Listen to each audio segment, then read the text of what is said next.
पण याच गेममध्ये एक वेगळी बाजू दिसली. विशाल, अनुश्री, तुम्ही पहिल्यांदा इमोशनल झाल्यासारखे वाटला. तुम्ही एकमेकांबद्दलच्या भावना व्यक्त केल्या. ते इमोशन्स रिअल होते. ह्या घरात किती जरी आपण फेक फेक म्हटलं तरी एकमेकांशी कुठे ना कुठे बाहेर गेल्यानंतर मैत्रीचं नातं असणारच आहे. मी नेहमीच सांगतो की बिग बॉस हा फक्त भांडणाचा शो नाही आहे, की तुम्ही एकमेकांबरोबर भांडणार सुद्धा आणि एकमेकांबरोबर एक इमोशनल बॉन्ड सुद्धा क्रिएट करणार. भाऊचा धक्का. पण याच गेममध्ये एक वेगळी बाजू दिसली.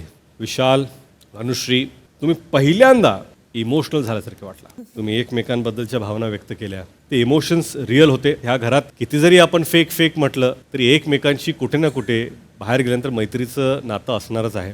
मी नेहमीच सांगतो की बिग बॉस हा फक्त भांडणाचा शो नाही आहे, की तुम्ही एकमेकांबरोबर भांडणार सुद्धा आणि एकमेकांबरोबर एक इमोशनल बॉन्ड सुद्धा क्रिएट करणार. मराठी कला विश्वातील अशाच अपडेट जाणून घेण्यासाठी डेली चक्कर रिजनला नक्कीच सबस्क्राईब करा.